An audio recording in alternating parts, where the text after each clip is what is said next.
ती चालतो, तुम्ही ट्रक घ्या ती लाईनवर चालवा. आता ह्या नाही चलत. आळशीपणा फक्त पोरांनी सोडून द्यायचा. लग्न थांबतच नाही.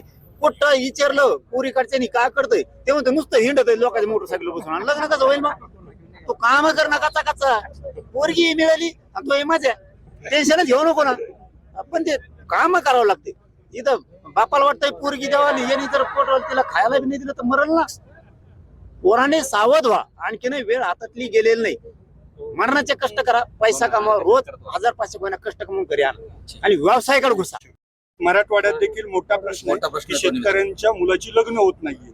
याला एक सामाजिक पातळीवर सरकारनं काही लक्ष घालण्याची गरज आहे किंवा हा विषय प्रामुख्याने हाताळला पाहिजे. काय त्या बाबतीत धोरण असतं? नाही, आता ना जर व्हायचं नसतं आणि शेतकऱ्यांच्या पोराचे जर लग्न होणं सुद्धा गरजेचं असेल तर शेतीतून उत्पन्न निघणं गरजेचं आहे. त्याच्यासाठी बागायती असणं खूप गरजेचं आहे. पश्चिम महाराष्ट्राला जसं पाणी तसं विदर्भाला मराठवाड्याला पाणी नाहीये. तुम्ही जर पाणी दिलं, उजनीचं पाणी, जायकवाडीचं पाणी, नुसते पाट फिरवायचे तुम्हाला फक्त.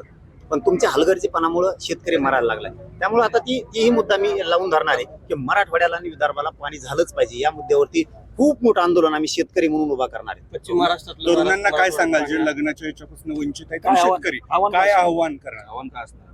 आता ते करून सांगा, लग्नाचं काय सांगू? लग्नाचं आता ते होतंय का नाही का? आता यांना कामच नाही करायचं. काही काही पुट्टे असेल कामच नाही करत, नुसते चौकात बसले. कोण पोरगी देईन यांना? तुम्ही कचाकच काम करा, व्यवसाय करा. शेतकरी असल्यामुळं पण हे होतं. नाही, शेतकऱ्यामुळे नाही. शेतकरी नोकरीकडचे काय चर्चा आधी? पोराला नोकरी, पण शेती किती?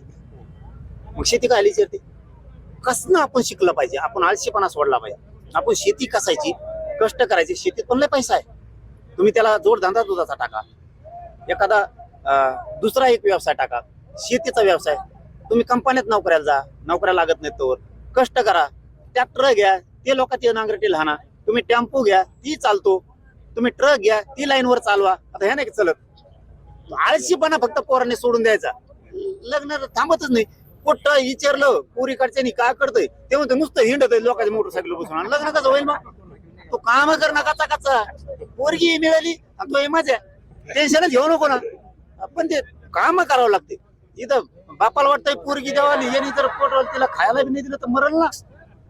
पोराने सावध व्हा. आणखी नाही, वेळ हातातली गेलेली नाही. मरणाचे कष्ट करा, पैसा कमावा, रोज 1500 महिना कष्ट कमवून करी आणि व्यवसायाकडे घुसा.